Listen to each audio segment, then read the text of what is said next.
Alright बच्चों, सो आज का अपना टॉपिक है कंटिन्यूटी एंड डिफरेंशिएबिलिटी। आज हम लोग इस टॉपिक को रिवाइज करने वाले हैं। ठीक है, हम लोग ऑलरेडी इसको पढ़ चुके हैं, है ना, क्लास में इसको already we learn this topic. आज हम इस टॉपिक के बेसिक कंसेप्ट को, है ना, रिकॉल करेंगे और इस पर हम बहुत ही बेसिक क्वेश्चन सब अटेम्प्ट करेंगे। कुछ अच्छे प्रॉब्लम्स भी होंगे, फिर नेक्स्ट लेक्चर्स में हम एडवांस प्रॉब्लम करेंगे। बराबर है। तो बिफोर गोइंग ऑन क्वेश्चंस, ठीक है ना, मैंने ऑलरेडी क्वेश्चंस लिख रखा है। उससे पहले हम कुछ कंसेप्ट आपको रिकॉल कराना चाहता हूं जो कि कंटिन्यूटी में आपको क्वेश्चन सॉल्व करने में हेल्प करेगा। आई थिंक बहुत सारे बच्चे रिवाइज करके आएंगे भी होंगे, बहुत सारे बच्चे नहीं, तो कोई प्रॉब्लम नहीं है। ठीक है ना, मैं थोड़ा बहुत जो क्वेश्चंस में जिस कंसेप्ट का जो क्वेश्चंस जरूरत है वो जरूर वहीं पर एक्सप्लेन करूंगा, फिर क्वेश्चन सॉल्व करूंगा। ठीक है, तो घबराओ नहीं। चलो, तो सबसे पहले कंटिन्यूटी का जो बेसिक क्वेश्चंस होते हैं, ये डिफिनेशन बेस्ड क्वेश्चन जो होते हैं, जैसे ये प्रॉब्लम है, ये डिफिनेशन बेस्ड प्रॉब्लम है, इसमें कोई दिक्कत ना, आपको विदाउट पेन चलाए इसका आंसर कर सकते हैं। तो जो बेसिक डिफिनेशन है कंटिन्यूटी का, वो क्या बोलता है कि कोई भी, जैसे मान लो ये फंक्शन है एफ ऑफ एक्स, ठीक है ना, ये फंक्शन है F of x.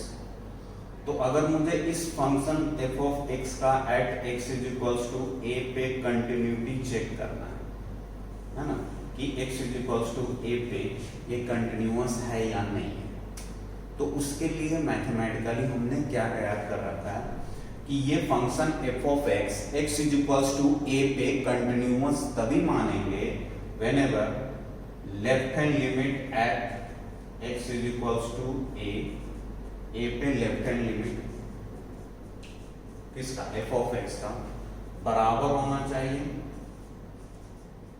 x is equals to A पर जो राइट हैंड लिमिट है, और वो फिर किसके बराबर होना चाहिए, f ऑफ a के बराबर होना चाहिए। मतलब बेसिकली क्या है ना कि x is equals to a पे इसका लिमिटिंग वैल्यू तो एग्जिस्ट करे, लेफ्ट हैंड लिमिट बराबर होना चाहिए राइट हैंड लिमिट का। इसका मतलब क्या है, लिमिट एग्जिस्ट होगा और जो लिमिटिंग वैल्यू आएगा वही f ऑफ a के इक्वल होना चाहिए। अगर ये तीनों सिचुएशंस इक्वल हो गए, left hand limit, right hand limit and functional value at x is equals to a, पर अगर इक्वल आ रहा है तब हम बोलेंगे कि ये function f of x is equals to a पे कंटिन्यूअस। लिमिटिंग वैल्यू, जैसे इससे पहले हमने लिमिट के क्वेश्चंस रिवाइज किए, तो उसमें क्या सिर्फ left hand limit right hand limit की बात होती थी कि left hand limit right hand limit बराबर है तो लिमिट एग्जिस्ट करेगा, जो वैल्यू आ रही है वही उसकी लिमिटिंग वैल्यू होती थी। बट कंटिन्यूअस तभी हम मानेंगे जब left hand limit right hand limit तो इक्वल होना चाहिए, साथ साथ उस a पे उस फंक्शन का जो वैल्यू आए, फंक्शनल वैल्यू, वो भी उसके इक्वल आना चाहिए। तो इसी डिफिनीशन को, जो बेसिक डिफिनीशन है ना, इसी पर हम ये प्रॉब्लम कर सकते हैं। जैसे एक बार आप लोग नोट डाउन करें, क्या बोल रहा है कि which of the following statements is true for the function f defined for, है ना, ये जो फंक्शन f है डिफाइंड है x इज इक्वल्स टू 1 से 3 minus 1 to 3 in the figure shown below. मतलब एक फिगर है, ठीक है, ये फंक्शन मान लिया f है, तो बोल रहा है x is equals to minus 1 to 3 में ये ऐसे डिफाइंड है। तो इस फिगर के लिए ये जो गिवन 4 स्टेटमेंट है कौन सा ट्रू है, ये अपने को बताना है। तो बेटे अब चलो देखते हैं एक एक करके सारे जो भी पॉइंट्स उसको कंसीडर करते हैं। जैसे मैं -1 से आगे बढ़ा, कर दूं यहीं से इसे, अच्छा -1 से पहले और 3 के बाद की बात तो हम करेंगे नहीं, क्योंकि इस फंक्शन का डोमेन तो दे रखा है -1 to 3 में ही डिफाइंड है, तो बस इसी के बीच हम बात करेंगे। तो -1 से आगे बढ़ा तो कर्व क्या हमेशा कंटिन्यूअस जा रहा, कंटिन्यूअस जा रहा। फिर इस पॉइंट पर हम क्या देख रहे हैं, ये कौन सा पॉइंट है, 1 पे ग्राफ ब्रेक हो रहा। तो 1 पे ग्राफ ब्रेक हो रहा है, तो मैं क्या देखूंगा कि 1 पे, दो तरीके से आप इस क्वेश्चन को डील कर सकते हैं। या तो आप बेसिक अप्रोच जो left hand limit right hand limit और फंक्शन वैल्यू से जाओ। तो 1 पे क्या हो रहा है कि 1 पे अगर मैं बोलूं f ऑफ 1 बताओ, तो f ऑफ 1 आपको कितना दिख रहा है, 2 के बराबर है। देखो ये 1 पे वैल्यू किसके बराबर है, 2 के। अच्छा, फिर मैं बोलूं 1 पे लेफ्ट हैंड लिमिट बताओ, तो लेफ्ट हैंड लिमिट मतलब लेफ्ट साइड से 1 की तरफ अप्रोच करोगे तो क्या मतलब 1 पे जो लेफ्ट हैंड लिमिट है वो भी किसके बराबर है, 2 के ही बराबर है। लेकिन 1 पे अगर मैं करूँ राइट हैंड लिमिट, तो 1 के बाद जस्ट बाद अगर मैं राइट साइड से 1 की तरफ आया तो क्या देख रहा हूं कि 1 पे जो राइट हैंड लिमिट है वो किसके इक्वल है, 1 के। तो क्या हुआ, functional value left hand limit तो इक्वल है लेकिन राइट हैंड लिमिट तो इक्वल है ही नहीं। तो हम क्या बोलेंगे कि 1 पर ये फंक्शन क्या हो गया बेटे, डिसकंटिन्यूअस हो गया वाला। ये तो मैथमेटिकल डेफिनेशन। और सिर्फ हम इतना भी क्यों करें, हम तो बेसिक अप्रोच से चलते हैं। कोई भी कर्व कंटिन्यूअस तभी होगा, कोई भी फंक्शन जैसे ये है जा रहा। अब कर्व को स्केच करते जाओ, अगर आपको ये मार्कर या पेन उठाना पड़े तो समझ जाओ कि यहाँ पर डिसकंटिन्यूटी, यहाँ क्लियरली दिख रहा है कि 1 पे ग्राफ ब्रेक हो रहा है, तो 1 पे डिसकंटिन्यूअस होगा। लेकिन इसका मैथमेटिकल एक्सप्लेनेशन ये क्लियर है।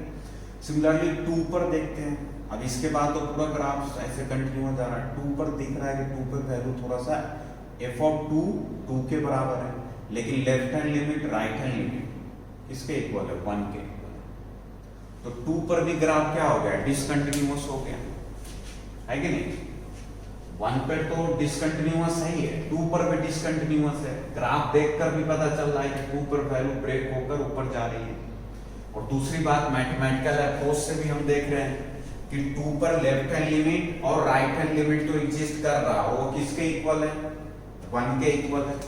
तो 2 पर लेफ्ट हैंड लिमिट वो 1 के इक्वल है, 2 पे राइट हैंड लिमिट वो भी 1 के इक्वल है, 2 पे लेफ्ट हैंड लिमिट इधर से अप्रोच करेंगे 1, राइट साइड से तो 1। लेकिन f ऑफ 2 अगर कोई मुझे पूछे तो f ऑफ 2 यहां पर दिख रहा है, हॉलो सर्कल है, मतलब यहां पर वैल्यू जा रही है। तो f ऑफ 2 किसके इक्वल है, 2 के। तो फिर से वही चीज आ गई, left hand limit right hand limit तो बराबर है, मतलब लिमिट एग्जिस्ट कर रहा है। तो कोई मुझे पूछे कि इस कर्व का 2 पर लिमिटिंग वैल्यू, तो 2 पर लिमिटिंग वैल्यू तो 1 आएगा, लेकिन वो फंक्शनल वैल्यू के इक्वल 2 पे है ही नहीं। तो 2 पर भी क्या हो गया, डिसकंटिन्यूअस, ठीक है ना। तो 1 पे क्या हुआ, डिसकंटिन्यूअस, 2 पे भी क्या हुआ, डिसकंटिन्यूअस, 0 पे क्या हुआ, 0 पे कर देखो ब्रेक ही नहीं हो रहा, तो कंटिन्यूअस हो। तो 0 पे कंटिन्यूअस, पहला स्टेटमेंट क्या बोल रहा है कि डिसकंटिन्यूअस है x इज इक्वल्स टू 0, तो ये फॉल्स स्टेटमेंट है। फिर बोल रहा है कंटिन्यूअस है x इज इक्वल्स टू 1, तो 1 पर अभी हमने चेक किया तो 1 पे तो डिसकंटिन्यूअस आ रहा है, ये भी फॉल्स स्टेटमेंट। फिर बोल रहा है डिसकंटिन्यूअस है x इज इक्वल्स टू 2, हाँ तो ये ट्रू स्टेटमेंट है। क्यों, क्योंकि 2 पर अभी हमने चेक किया तो 2 पर मुझे डिसकंटिन्यूअस मिला, तो अपना ये आंसर हो गया। चाहो तो आप ये भी चेक कर सकते हो, कंटिन्यूअस है x इज इक्वल्स टू 3, तो देख लो 3 पर, यहाँ 3 पर जो वैल्यू है ये 0 के बराबर है, तो लेफ्ट लिमिटिंग वैल्यू तो 1 के बराबर है, ठीक है ना, लेकिन फंक्शनल वैल्यू तो 0 के बराबर हो गया। अच्छा, यहाँ राइट हैंड लिमिट चेक करने की जरूरत ही नहीं पड़ेगी क्योंकि फंक्शन 3 से पहले ही डिफाइन है कि नहीं। तो इसीलिए ये भी डिसकंटिन्यूअस हो गया, लिमिटिंग वैल्यू 1 है लेकिन फंक्शनल वैल्यू 0 है। 3 पर देख लो, यहाँ पर सर्कल है, डार्क सर्कल, यहाँ हॉलो सर्कल, तो ये भी स्टेटमेंट, तो अपना ये ट्रू हो गया। इतनी बात समझ में आई क्यों 2 पर डिसकंटिन्यूअस हुआ, तो ये रीजन यहाँ। तो फाइनली एक बार मैं सारा पॉइंट को कंसीडर करता हूँ, जितने भी इसके, जैसे -1 पर भी कंटिन्यूअस है, 0 पे भी कंटिन्यूअस है, 1 पे डिसकंटिन्यूअस, 2 पे डिसकंटिन्यूअस, 3 पे डिसकंटिन्यूअस, क्लियर। तो इसको आप लोग लिख लेंगे। देखो इसमें कोई कैलकुलेशन नहीं है, कंटिन्यूटी के और डिफरेंशिएबिलिटी के बहुत सारे क्वेश्चंस आप विदाउट पेन चलाए ही कर सकते हैं, अगर कंसेप्ट आपका क्लियर है तो। Clear, okay. चलो नेक्स्ट प्रॉब्लम पर आते हैं। ये भी इजी प्रॉब्लम है, for just sake of practice मैंने दे रखा है, ठीक है ना। जिस बच्चे को मॉडुलस का थोड़ा सा बेसिक अप्रोच पता होगा है तुरंत कर लेगा। ये बोला है कि f of x this then f of x is continuous हो।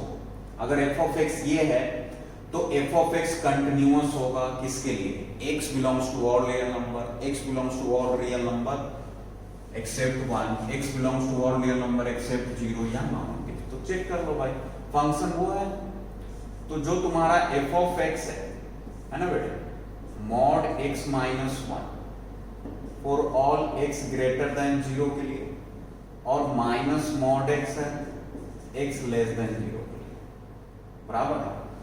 तो अब मुझे कंटिन्यूटी बताना है ना।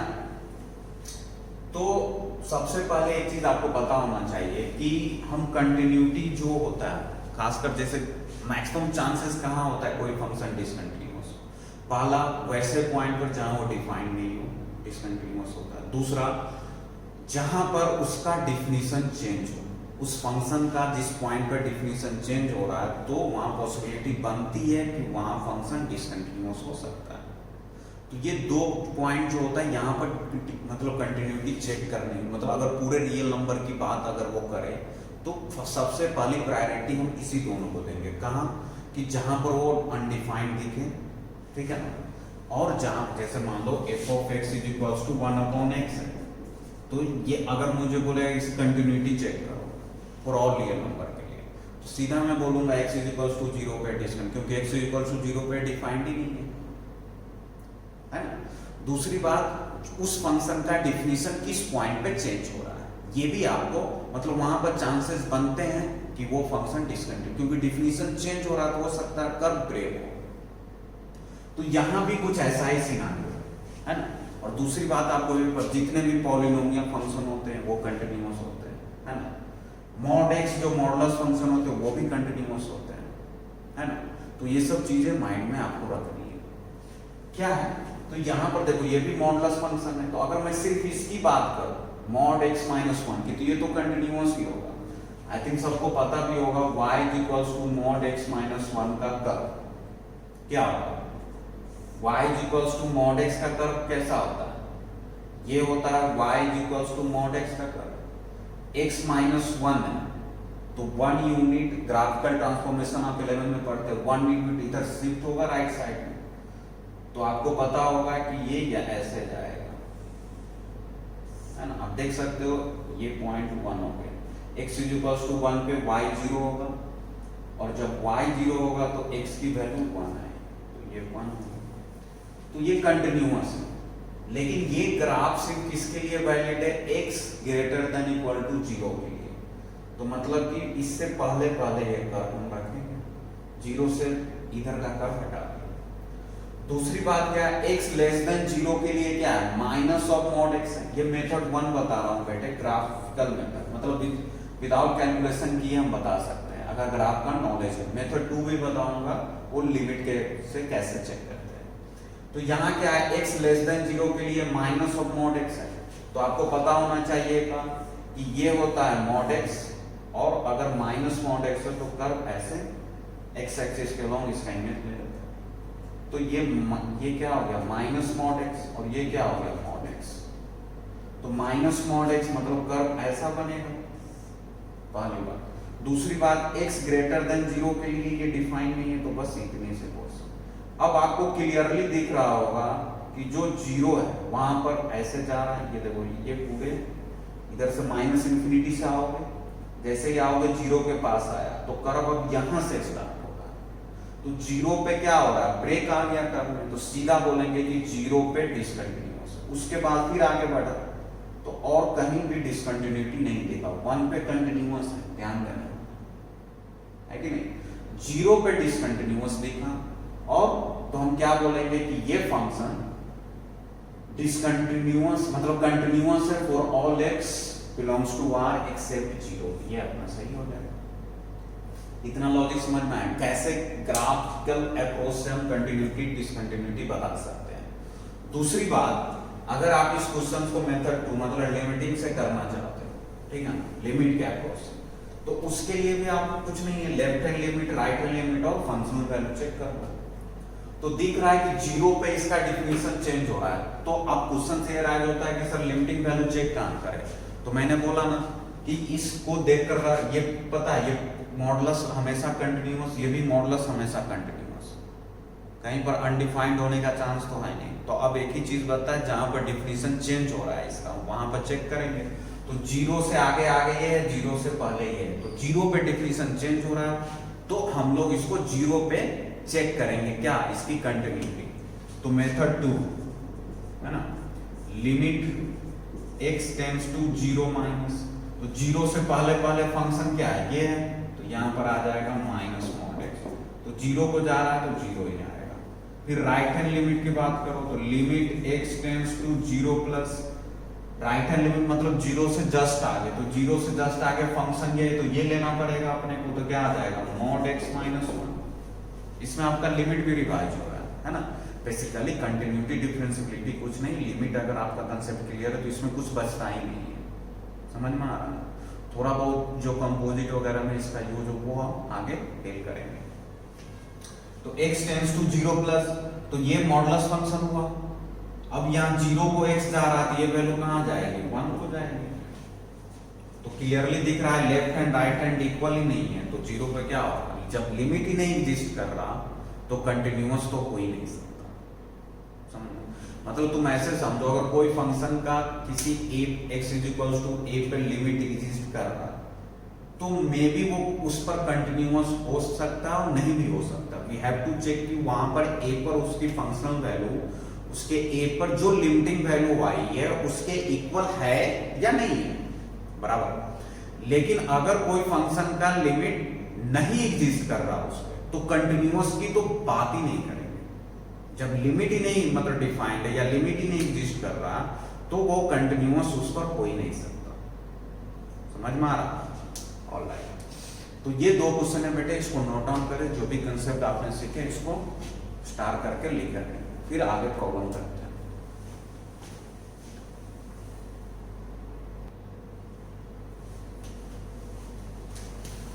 ऑलराइट, सो ये दो और प्रॉब्लम है ना, इसको भी अटेम्प्ट करते हैं। क्या बोल रहा है, ये थोड़ा सा अच्छे प्रॉब्लम है। क्या बोल रहा है कि if f of x is equals to greatest integer of sin x, ये नॉर्मल ब्रैकेट नहीं है, ग्रेटेस्ट इंटीजर है ना। आपको क्वेश्चन में मेंशन रहेगा, तो मैंने मेंशन नहीं किया है।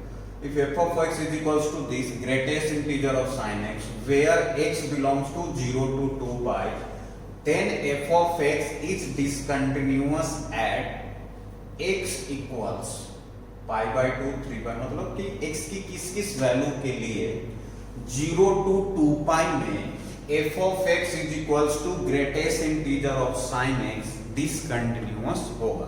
बहुत अच्छा प्रॉब्लम, देखें कैसे अप्रोच करते हैं, ठीक है ना बेटे। इसको थोड़ा ग्राफिकल वे से बनाते हैं, ज्यादा जल्दी बनेगा।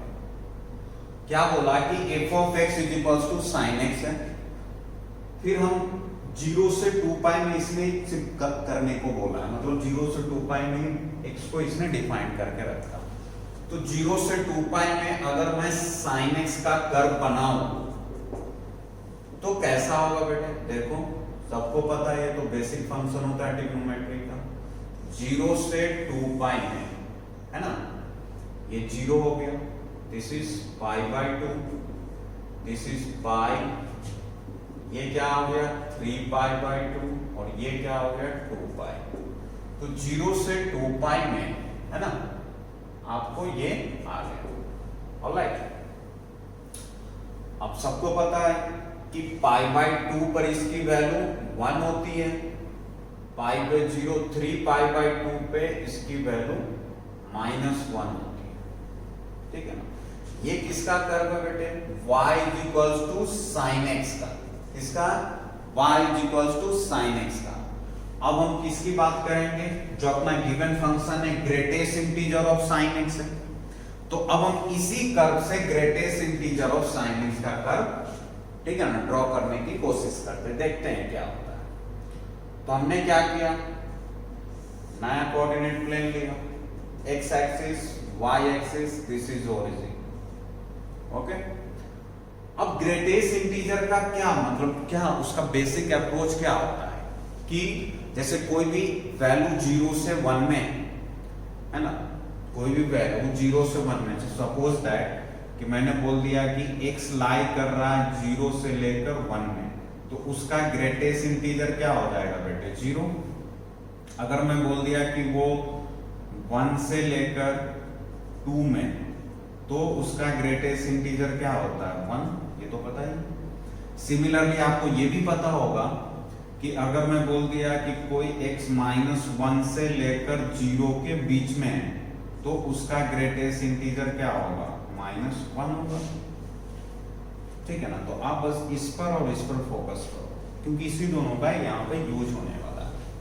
क्या बोला, सबसे पहले हम क्या देख रहे हैं कि जीरो पे साइन जीरो होता है, जीरो से जैसे जैसे आगे बढ़ रहा है एंगल बढ़ रहा है, वैल्यू बढ़ रही है। जीरो से π/2 तक इसकी वैल्यू, जीरो से π/2 तक जब एंगल हो रहा है तो इसकी वैल्यू 0 से 1 तक जाती है।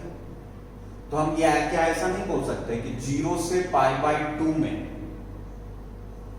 0 से π/2 में मतलब 0 यहां ले लिया π/2, तो 0 से लेकर π/2 से जस्ट पहले तक इसकी वैल्यू 0 से 1 के बीच में लाई करेगी sin x।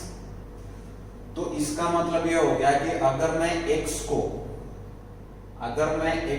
0 से लेकर π/2 तक ले जाऊं, π/2 पे क्लोज नहीं लगाया, π/2 से जस्ट पहले, क्योंकि π/2 पे वैल्यू 1 हो गई है।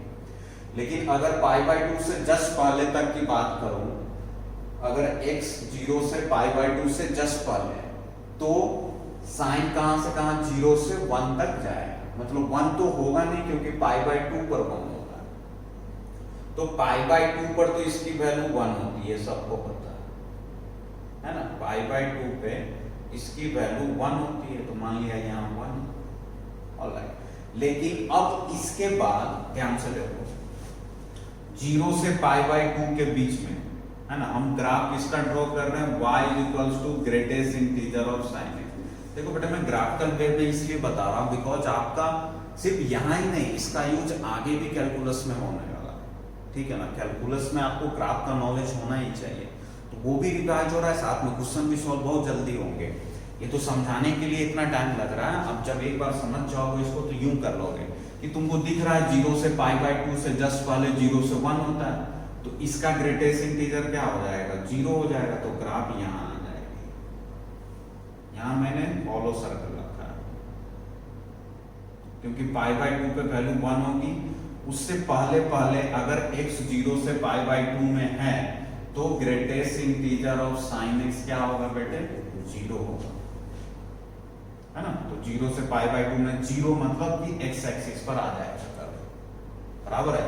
लेकिन π/2 पे 1 होता है, तो 1 का ग्रेटेस्ट इंटीजर 1, तो इसीलिए यहां पर कर्व को ले गए। फिर सिमिलर वे में आप देखो, आप पैटर्न आप समझ गए होंगे, तो आप अप्रोच कर सकते हो। π/2 से पाई आओ, तो फिर देख रहा है π/2 के बाद फिर से वैल्यू 1 से कम होना शुरू होगी और पाई तक जाएगी तो 0 तक जाएगी। तो π/2 से पाई मतलब अगर मैं x को क्या π/2 से आगे और पाई तक रखा, क्योंकि साइन पाई भी 0 ही होता है, तो इसका ग्रेटेस्ट इंटीजर क्या हो जाएगा बेटे, ये भी 0 हो जाएगा। तो π/2 के बाद और पाई तक इसका 0 ही होगा, क्लियर है। फिर पाई से जैसे ही आगे बढ़ोगे तो पाई से 2π के बीच में देखो x एक्सिस के नीचे एक कर्व, तो मतलब नेगेटिव वैल्यू होगी, तो सारी वैल्यू -1 से 0 में लाई करेगी, तो -1 से 0 में लाई करेगी, बस 3π/2 पे -1 होगा, ठीक है ना। तो अगर x -1 से 0 में, तो ग्रेटेस्ट इंटीजर क्या होगा, -1, समझ में आ रहा। तो यहां से हमने अप्रोच लगाया, ठीक है, यहां मान लिया -1 है, तो पाई पे तो 0 है, पाई के जस्ट बाद और 2π तक, है ना, पाई के जस्ट बाद और 2π तक इसकी वैल्यू -1 हो जाएगी, ठीक है ना। इसको हटा लेते हैं, क्लियर है।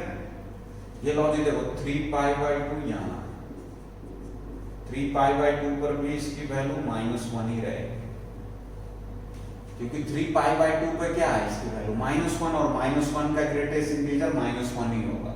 0 से 3π/2 में भी ग्रेटेस्ट इंटीजर -1 ही होगा। इधर लिख देता हूं मैं कि जब x बिलोंग करेगा पाई से आगे और 2π तक, अच्छा 2π पे 0 हो जाएगा, तो 2π पे फॉलो कर दो भाई, 2π पे 0 हो जाएगा, 2π तक, पाई से आगे और 2π से पहले, तो इसका sin x का ग्रेटेस्ट इंटीजर -1 हो जाएगा। जब x 0 से पाई बाय 2 में तो ग्रेटेस्ट इंटीजर साइन x 0, जब x पाई बाय 2 से पाई में है, जब x पाई बाय 2 से पाई में तो ग्रेटेस्ट इंटीजर साइन x 0, ये दोनों में तो 0 ही आ रहा है।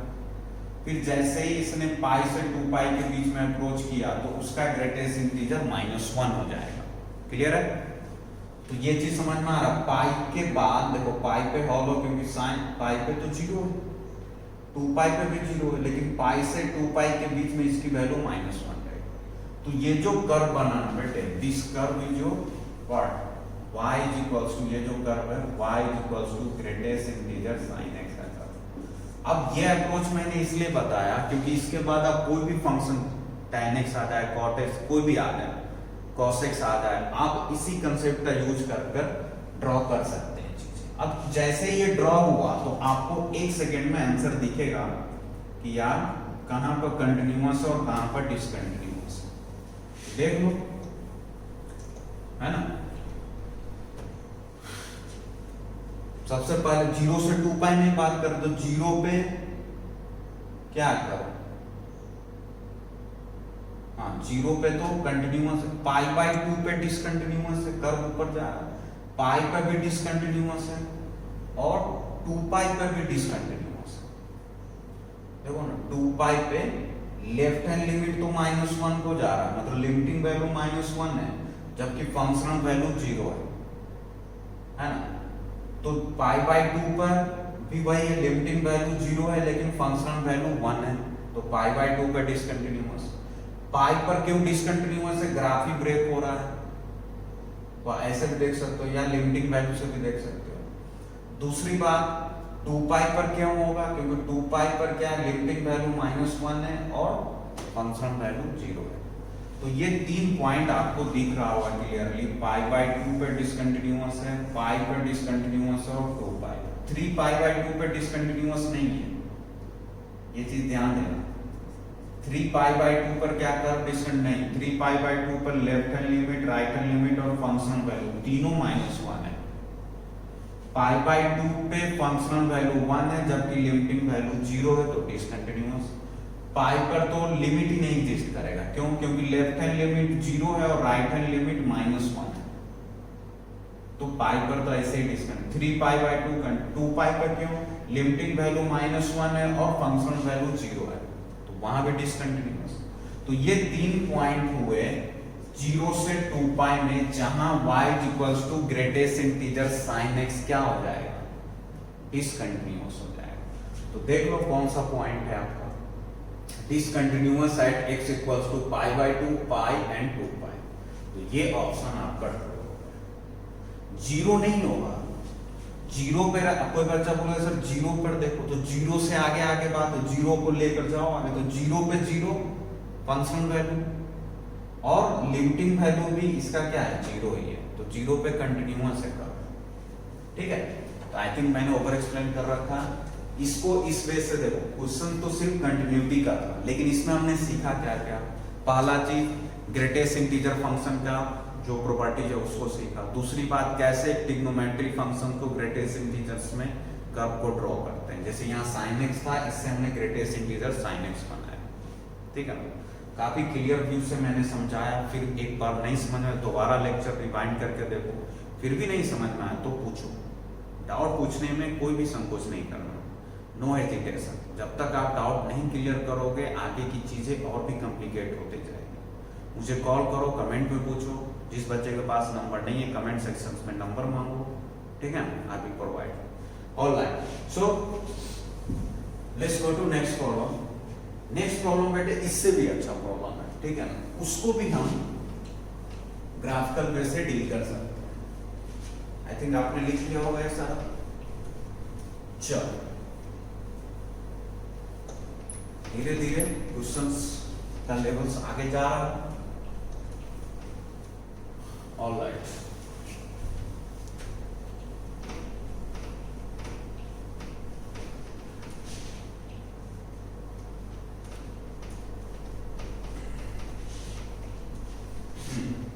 तो क्या है, इसने बोला कि if f of x is equals to minimum of tan x, cot x, then f of x is discontinuous है।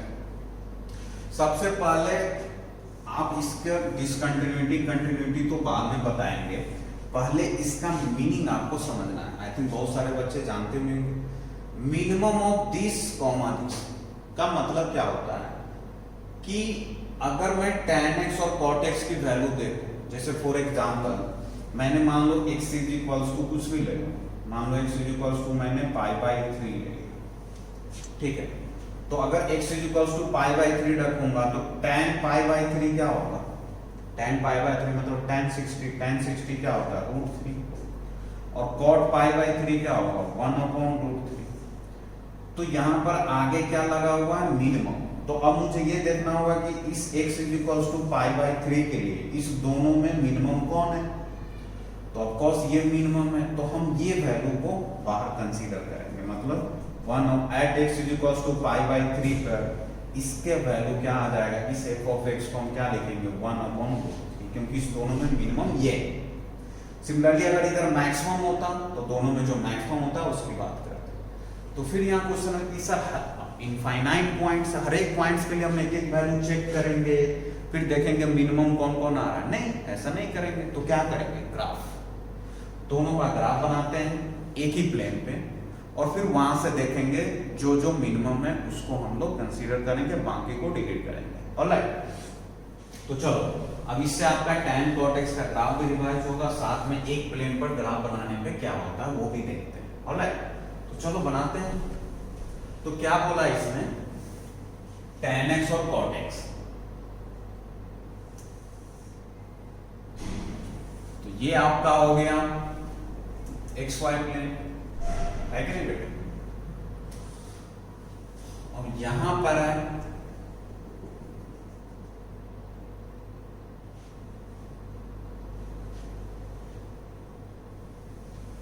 थोड़ा सा सॉर्ट करते हैं,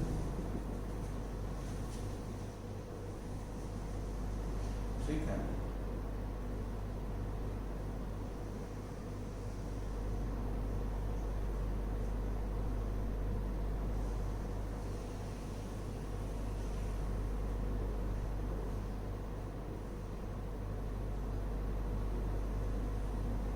ग्राफ का नेचर समझो बस आप लोग। This point is -π/2, this is π/2, ठीक है। और आगे बढ़ो, यहाँ पर पाई आ जाएगा, यहाँ पे 3π/2 -3π/2 और दिस इज -π। सिमिलरली इधर आ जाओ, यहाँ हो जाएगा pi, this is pi and this is 3π। बस इतने में देखते हैं, पैटर्न समझ में आ जाएगा क्या होगा। ये 3π/2 क्लियर बेटे ना। चलो ये आ गया अपने पास। अब यहाँ पर क्या देख रहे हैं, ये जो मैं कर्व -π/2 से π/2 में ये tan x हो गया, ठीक है ना। उसके बाद ये 0 है, तो 0 से पाई में cot x होता है, तो cot x का ग्राफ सबको पता है ऐसा होता है, π/2 पर वो 0 होना चाहिए, हाँ हो गया भाई। और फिर कर्व पाई पे -∞ हो जाना चाहिए, ठीक है भाई। पाई पे -∞ को कर दिया, समझ में आ रहा ना। दिस इज tan x, है ना, and this is cot x। ध्यान में रखना है, एक ही प्लेन पर दोनों का ग्राफ, ठीक है। π/2 पे cot का ग्राफ x एक्सिस को कट करेगा, बिकॉज क्या cot π/2 0 होता है। फिर आगे बढ़ो, तो -π/2 से π/2 से 3π/2 में, तो ये ऐसे ही कर्व जाएगा, पाई पे 0/tan, तो पाई पे 0 किया और ग्राफ को ऊपर की तरफ 3π/2 पे ऊपर की तरफ अप्रोच करा दिया, ठीक है। tan पाई ये tan x है, फिर बोलो मैं लिख दे रहा हूँ ताकि आपको क्लियरली व्यू मिले। उसके बाद फिर से ये हो गया 0 to पाई में, है ना। अब पाई से 2 पाई में जब जाओगे आप तो आपको कुछ ऐसा देखने को मिलेगा। इसको थोड़ा सा सीधा करते हैं।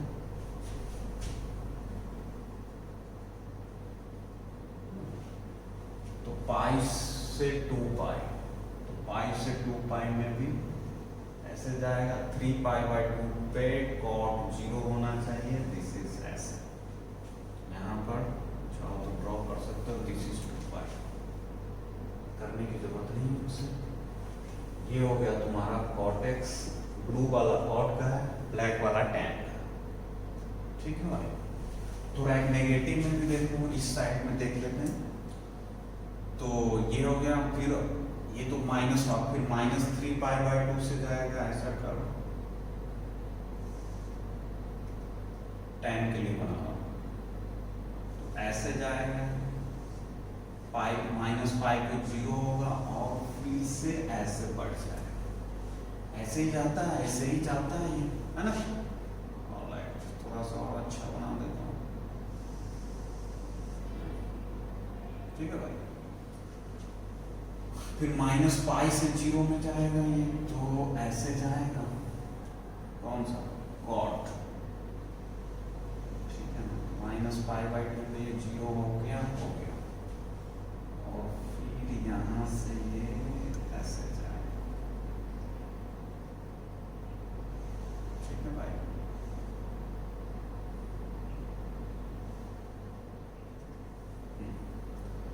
तो दिस इज योर, यहाँ लिख दो tan x and this is your cot x। चलो इतना काफी है पैटर्न को समझने के लिए। चलो अब अपने को क्या बोल रहा है कि इसमें से मिनिमम बताओ, है ना, कि भाई मिनिमम लेना है, minimum of tan x and cot x। तो मैं क्या किया, सबसे पहले 0 के बाद वाले की बात करता हूं। क्या हो जाएगा, 0 से आगे बढ़ा तो मुझे किसका कर्व दिख रहा है, ये कर्व दिख रहा है, ये कर्व दिख रहा है, ये कर्व, ठीक है। तो 0 से लेकर यहां तक, है ना, 0 से लेकर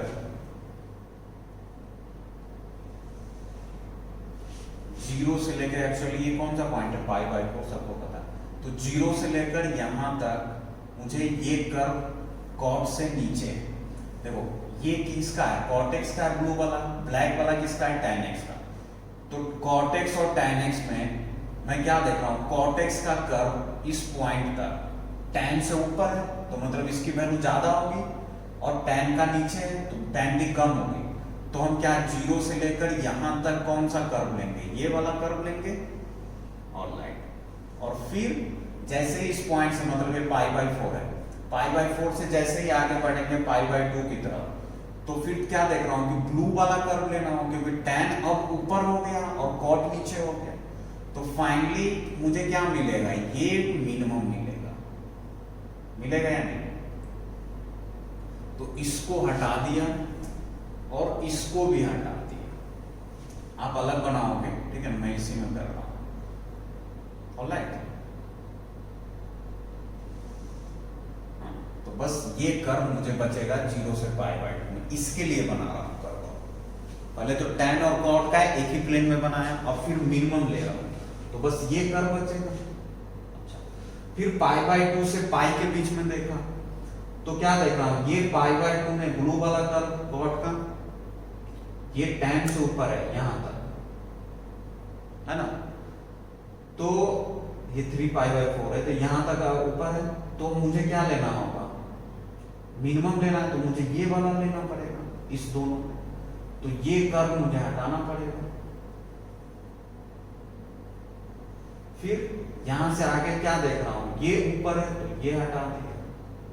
मिनिमम लेना है, मिनिमम नीचे जो है ये लेना है। ऑलराइट, तो ये आ गया, ठीक है। सिमिलरली पाई से अब 3 पाई बाई 2 के बीच में देखो, तो फिर से वही बात, इस दोनों कर्व में नीचे कौन है, ये, तो ऊपर वाला को हटा दिया। तो अब ये पाई बाई 2 से पाई में, है ना, पाई बाई 2 से पाई में क्या दिख रहा है कि ये वाली कर्व इससे नीचे था तो ये अपर वाला, क्योंकि मिनिमम देना तो tan वाली मिनिमम था, सॉरी यहाँ से π/2 से पाई के बीच में नहीं, π/2 से यहाँ 3π/4।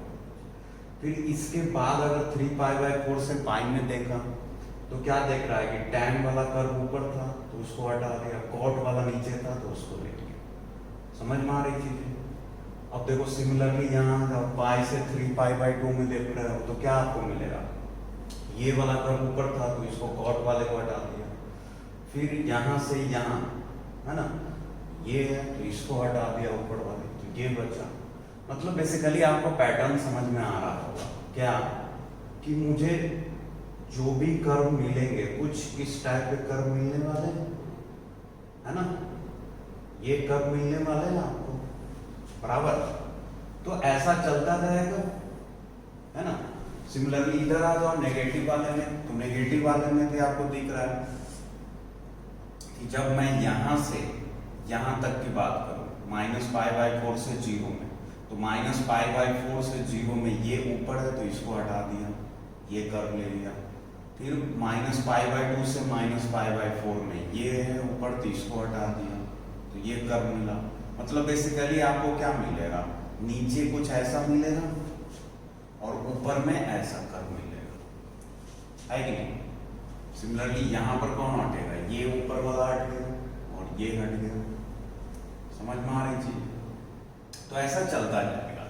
तो पैटर्न क्या देख रहा हूं मैं यहाँ पे, यहाँ पर अपने को पैटर्न क्या मिला कि इस टाइप के कर्व अगर मैं मिनिमम ऑफ tan x और cot x लूंगा तो मुझे ये कर्व मिलेगा, फिर नीचे में ये मिलेगा, फिर ये मिलेगा, फिर ये। तो क्या देख रहा हूं कि जैसे देखो 0 से π/2 गया तो मुझे ये कर्व मिला मिनिमम ऑफ tan x और cot x में, तो कहीं भी 0 से π/2 में कर्व में डिसकंटिन्यूटी आएगी, नहीं आएगी। लेकिन जैसे ही मैं π/2 के बाद की बात किया तो मुझे क्या दिख रहा है कि π/2 के बाद कर्व ब्रेक हो रहा है और यहां से स्टार्ट हो रहा है, यहां से स्टार्ट होकर ऐसा कर्व मुझे मिला। तो मैं क्या देख रहा हूं कि π/2 पर एक डिसकंटिन्यूटी मिला, फिर π/2 से आगे बढ़ा तो π/2 से आगे बढ़ा, कहीं भी डिसकंटिन्यूटी नहीं है, नहीं, यहाँ पर मिला डिसकंटिन्यूटी, ये पॉइंट क्या है, पाई है, तो पाई पर मिला डिसकंटिन्यूटी। सिमिलरली पाई से आगे बढ़ा तो कहीं भी डिसकंटिन्यूटी नहीं आ रहा, लेकिन यहाँ पर जैसे ही आऊंगा तो आपको पता है यहाँ पर जो कर्व बनेंगे कुछ इस टाइप का कर्व बनेंगे, तो ये फिर 3π/2 पर डिसकंटिन्यूटी मिलेगा, है ना। तो बेसिकली आपको क्या मिल रहा, π/2 पे डिसकंटिन्यूटी, पाई पे डिसकंटिन्यूटी, 3π/2 पे डिसकंटिन्यूटी। सिमिलरली आगे बढ़ते जाएंगे तो फिर कब मिलेगा 4π/2 मतलब 2π पे डिसकंटिन्यूटी, ऐसा चलता जाएगा। और राइट, सिमिलरली नेगेटिव में भी आप देख सकते हो 0 पे डिसकंटिन्यूटी है, फिर इससे पहले आओ तो कर्व कंटिन्यूअस यहाँ -π/2 पे डिसकंटिन्यूटी है। सिमिलरली यहाँ पर ऐसे कर्व जाओगे तो यहाँ पर ब्रेक होने वाला है, यहाँ तो ऐसा कर्व मिलेगा आपको, फिर -π पे डिसकंटिन्यूटी है यहाँ पे। तो कहने का मीनिंग क्या है कि मिनिमम ऑफ tan x और cot x का कर्व ऐसा ही पैटर्न का मिलेगा, x एक्सिस के ऊपर आपको ऐसा मिलेगा और x एक्सिस के नीचे आपको ऐसा मिलेगा, है ना। तो बेसिकली अब अपन इस क्वेश्चन से क्या निकालना था कि if f of x is equals to minimum of tan x then f of x is discontinuous at, कहाँ डिसकंटिन्यूअस होगा। तो क्या दिख रहा है कि ऐसे बहुत सारे इनफाइनाइट पॉइंट्स इधर जाएंगे नेगेटिव में, सिमिलरली ऐसे बहुत सारे इनफाइनाइट पॉइंट्स पॉजिटिव में जाएंगे। लेकिन पैटर्न क्या है, पैटर्न ये है कि देखो 0 पे डिसकंटिन्यूअस है, π/2 पे, पाई पे 3π/2, ये 2π क्या है बेसिकली 4π/2 है। फिर नेगेटिव में जाओ -π/2, -π का मतलब क्या है -2π/2, तो π/2 के जितने भी मल्टीपल सभी पर ये डिसकंटिन्यूअस है। लॉजिक समझ में आ रहा, मतलब π/2 पर डिसकंटिन्यूअस, 2π/2 पर डिसकंटिन्यूअस, चलो प्लस माइनस ले लेते हैं। 2π/2 का मतलब क्या, पाई, तो पाई पर भी डिसकंटिन्यूअस है और माइनस पाई पर भी देखो, पाई पर भी ग्राफ यहाँ पे ब्रेक हो रहा है और माइनस पाई पे भी हो रहा है यहाँ पे। Similarly 3 plus minus 3 pi by 2 पे भी डिसकंटिन्यूअस है, प्लस माइनस 4 पाई बाई 2 पे भी, 4 पाई बाई 2 का मतलब 2 पाई, समझ में आ रहा? तो ऐसे मतलब इनफाइनाइट पॉइंट्स होंगे जहां पर डिसकंटिन्यूअस होगा। तो ये सारे पॉइंट्स को अगर मैं जनरलाइज में लिखूं तो क्या मैं इसको लिख सकता हूं n pi by 2 where n belongs to integer, बोल सकता हूं क्या? n पाई बाई 2 है ना, n पाई बाई 2 होगा वेयर n क्या होगा, बोलो इंटीजर होगा, कोई भी इंटीजर चलेगा यहाँ पे क्योंकि सभी पे डिसकंटिन्यूअस है। तो ये अपना क्या हो गया, बेसिकली यहाँ पर बी ऑप्शन हो जाएगा कि x belongs to n pi by 2। इसको वैसे मेंशन करना चाहिए कि n यहाँ पर क्या होना चाहिए, इंटीजर होना चाहिए। इंटीजर का मतलब क्या है कि पाई बाई 2 के 1 multiple, 2 multiple, 3 multiple, -1 multiple, -2 multiple, 0 multiple, क्योंकि 0 पे भी डिसकंटिन्यूअस है तो पाई बाई 2 के सारे मल्टीपल पर ये डिसकंटिन्यूअस होंगे। तो ये अपना आंसर हो जाएगा। क्लियर है बेटे? तो इसको नोट डाउन करें, फिर आगे क्वेश्चंस करते हैं।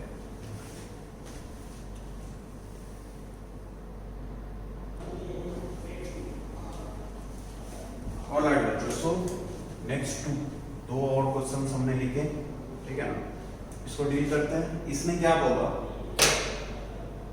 कि फर्स्ट क्वेश्चन है examine the continuity of the function f of x is equals to this mod sin x upon x, x not equal to 0 जब है तब ये है, जब x is equals to 0 है तो 1 है, at x is equals to 0 पे इसकी कंटिन्यूटी बताना है ना।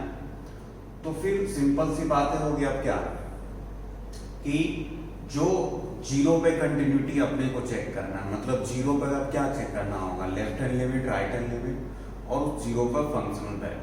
तो 0 पर फंक्शनल वैल्यू तो इसने बोल दिया 1 है। अब 0 पे बस लेफ्ट हैंड लिमिट और राइट हैंड लिमिट देख लेते हैं, अगर वो 1 आ जाए तो कंटिन्यूअस होगा, नहीं तो नहीं। तो सिंपल सा क्वेश्चन है ना।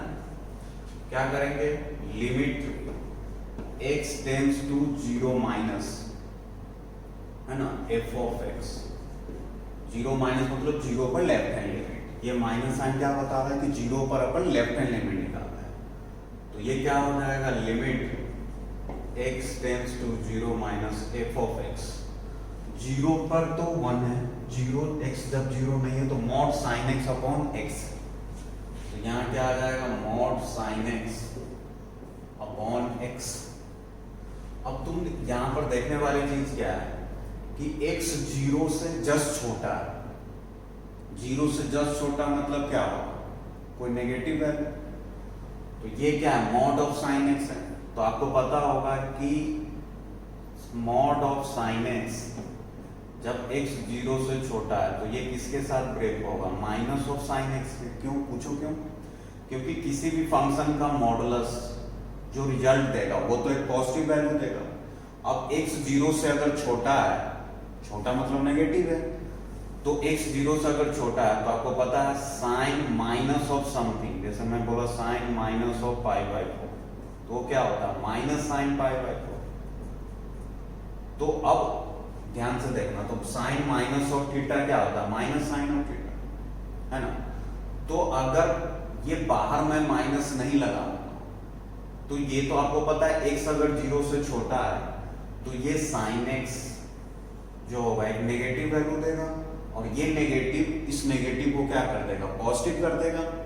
इसका मतलब क्या हो गया कि ये जो मॉड ऑफ साइन x को अगर x 0 से छोटा है तो मैं क्या लिखूंगा, minus of sine x।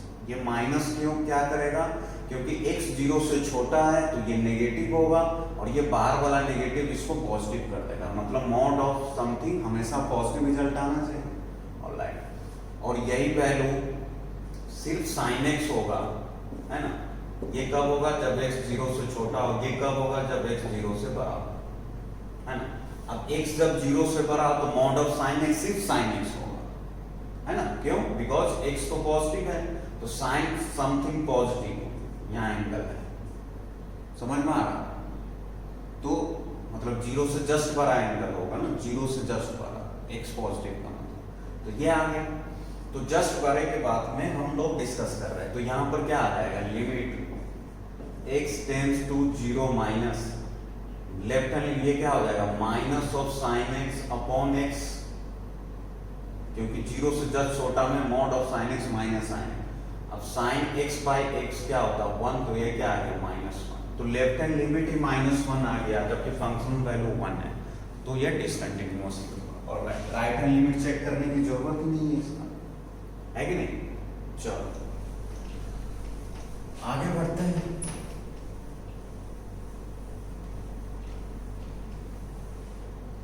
Next problem क्या बोल रहा है कि if the function f of x is equals to this is continuous at x is equals to 1 then find the value of a and b। ठीक है ना, इस type के प्रॉब्लम आते हैं बेटे, ठीक है, ये भी इजी प्रॉब्लम है। बेसिकली आज फर्स्ट लेक्चर था कंटिन्यूटी का, हम सिंपल एक दो क्वेश्चन, जो इससे पहला क्वेश्चन था मिनिमम ऑफ tan x और cot x, तो वो थोड़ा सा अच्छा क्वेश्चन था, उसको ध्यान से देखना। और ग्रेटेस्ट इंटीजर sin x वाला भी अच्छा प्रॉब्लम था। ये सब बहुत इजी प्रॉब्लम है, आप इसको एक बार में कंसीडर मतलब समझ सकते हो। तो बोल रहा है कि ये फंक्शन है, बोल रहा है कि कंटिन्यूअस है 1 पे, तो अब x इज इक्वल्स टू 1 पे कंटिन्यूअस है, तो ऑब्वियस सी बात है कि 1 पे लेफ्ट हैंड लिमिट, देखो ट्रिक बताता हूं, हमेशा पूरा सॉल्व करने की जरूरत ही नहीं है। f ऑफ 1 माइनस मतलब 1 पे लेफ्ट हैंड लिमिट बराबर होना चाहिए 1 पे राइट हैंड लिमिट के बराबर होना चाहिए फंक्शनल वैल्यू, मतलब f ऑफ 1, ठीक है। तो 1 पे लेफ्ट हैंड लिमिट मतलब 1 से जस्ट पहले फंक्शन ये है, तो 5x minus 2b direct objective question में डायरेक्ट अप्लाई करेंगे, सीधा x की जगह क्या पुट करेंगे 1, तो ये क्या आ जाएगा 5a माइनस 2b मतलब 5a माइनस 2b बराबर होगा 1 पे राइट हैंड लिमिट, तो ये है, तो 1 पे राइट हैंड लिमिट, यहाँ x की जगह 1 पुट करेंगे तो क्या आ जाएगा 3a प्लस b, समझ में आ रहा है। 1 पे राइट हैंड लिमिट है ना, लीनियर फंक्शन है, डायरेक्ट 1 पुट करेंगे 3a प्लस b, और 1 पे फंक्शनल वैल्यू क्या है 11 है कि नहीं। तो यहाँ से आप देख लो सॉल्व कर सकते हो। पहला चीज तो यही है क्या कि इस दोनों को देखो तो क्या आ जाएगा 5a माइनस 2b 11 है, और इस दोनों को कंपेयर करोगे तो 3a प्लस b ये भी 11 है, इस दोनों को सॉल्व कर लेंगे, तो कुछ नहीं इसको 2 से मल्टीप्लाई कर दो, है ना, तो ये क्या हो जाएगा 6a प्लस 2b बराबर 22, फिर इस दोनों को ऐड कर दो तो ये 2b कैंसिल, 5a और 6a 11a और 11 और 22 33, तो a की वैल्यू क्या आ गई 3। अब a की वैल्यू 3 आ गई तो कहीं से भी आप a पुट करो b आ जाएगा, जैसे इसमें ही पुट करो तो क्या आ जाएगा 3 3 जा 9, तो 9 प्लस b बराबर 11, तो b की वैल्यू क्या आ गई 2, तो a हो गया तुम्हारा 3 और b क्या हो गया 2, है ना। चेक का कैलकुलेशन, एक बार कैलकुलेशन चेक कर लेंगे। तो ये था बेटे, है ना, बेसिक क्वेश्चंस था, ऑलराइट। सो इसको लिखें,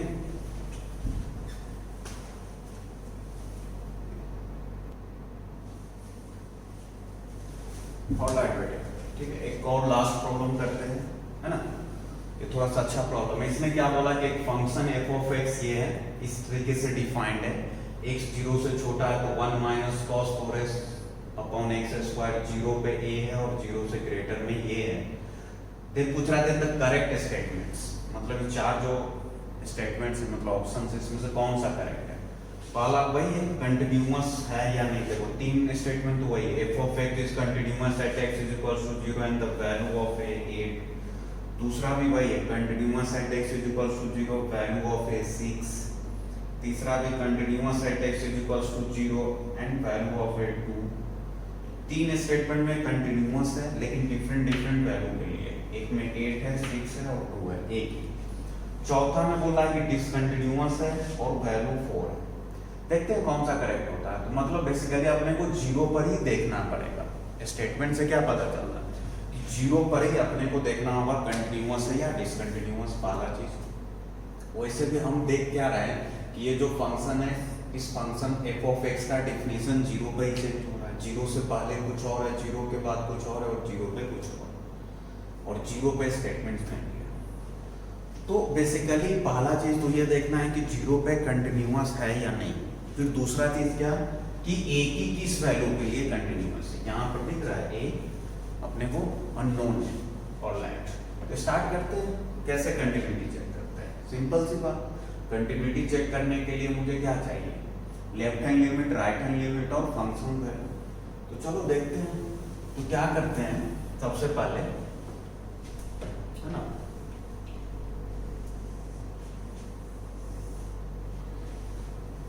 हम इसका लेफ्ट हैंड लिमिट निकालते हैं जीरो पे। तो limit x tends to zero minus f of x. तो डायरेक्ट लिखते हैं, है ना। लेफ्ट हैंड लिमिट जीरो से पहले में कौन सा लेंगे, ये जीरो से ग्रेटर में, ये जीरो पर, जीरो से जस्ट छोटा में ये है।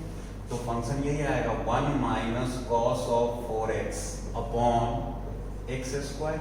आएगा या नहीं आएगा, आएगा। और जैसे ही मुझे 1 माइनस कॉस 4x दिखा तो ट्रिग्नोमेट्री आइडेंटिटीज याद आनी चाहिए, याद दिलाता हूं। आपको पता होगा कॉस ऑफ 2x क्या होता है, 2 कॉस स्क्वायर x माइनस का 1 या फिर 1 माइनस 2 साइन स्क्वायर x होता है। तो इस 2 साइन स्क्वायर को इधर लाया तो 2 साइन स्क्वायर x बराबर 1 माइनस कॉस 2x। अब इस आइडेंटिटी को ध्यान से देखो और फिर वहां पर चलते हैं। जब 1 माइनस कॉस 2x है तो 2 साइन स्क्वायर x है, मतलब एंगल 2x था तो वो अब हाफ हो रहा है। तो अगर मैं यहां पर बोल दूं कि 1 माइनस कॉस 4x तो इसका एंगल हाफ होगा, मतलब 4x का 2x हो जाएगा। तो 2 इंटू साइन स्क्वायर 2x ये आएगा। तो 1 माइनस कॉस 4x क्या होगा, 2 इंटू साइन स्क्वायर 2x। तो इसको अपन लिख लेते हैं। ये क्या हो जाएगा, limit x tends to zero minus, है ना। ये 1 माइनस कॉस 4x क्या हो जाएगा, 2 into sine square 2x upon x square. इतनी बातें क्लियर है, ऑल है। सो अब तो आइडेंटिटी लगाएंगे, है ना। साइन स्क्वायर 2x का मतलब क्या होता है, sign 2x into sine 2x। तो चाहो तो ऐसे कर लो या फिर डायरेक्ट भी कर सकते हो।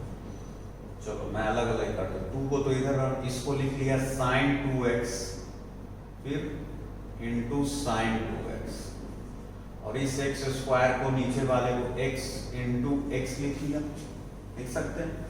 अब मुझे क्या है, ये आर्गुमेंट इसके साथ सेम करना है। तो ये अगर 2x है तो इसको भी 2x, इसको भी 2x। तो 2 इंटू 2, 4 से हमने डिनोमिनेटर में मल्टीप्लाई किया तो 4 से न्यूमरेटर में भी करना होगा बैलेंस करने के लिए। अब ये दोनों क्या हो जाएगा, 1 हो जाएगा, बिकॉज x 0 को जा रहा है तो 2x कहाँ जाएगा, 0 को, और ये आर्गुमेंट सेम है।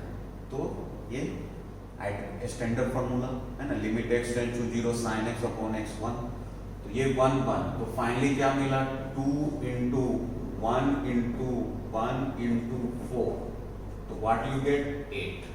मतलब क्या आ गया आपके पास बेटे कि इसका जो लेफ्ट हैंड लिमिट है वो 8 हो गया। ठीक है। सिमिलरली अब चलो फंक्शनल वैल्यू तो a ही है, फंक्शनल वैल्यू का तो कुछ ये है। आप राइट हैंड लिमिट देख लेते हैं। अगर राइट हैंड लिमिट भी आ जाए 8 तो a की वैल्यू 8 कर कर हम इसको x इक्वल्स टू 0 पे कंटिन्यूअस बोल सकते हैं, है कि। So let's say right hand limit x tends to 0 plus right hand में क्या है, ये फंक्शन, तो ये वाली लेना पड़ेगा। क्या हो जाएगा, square root of x upon square roots के अंदर है 16 plus square root of x, और फिर बाहर में क्या है बेटे, माइनस का 4, है ना। अब ऐसे प्रॉब्लम देखकर आपको लगेगा ही x 0 को जा रहा है तो ये क्या जाएगा, 0 0, मतलब 0/0 फॉर्म है। तो LH रूल लगाओगे, x स्क्वायर होगा और कॉम्प्लिकेशंस बढ़ेगा। उससे अच्छा है कि बेस्ट है इसको रेशनलाइज कर लेते हैं, है ना।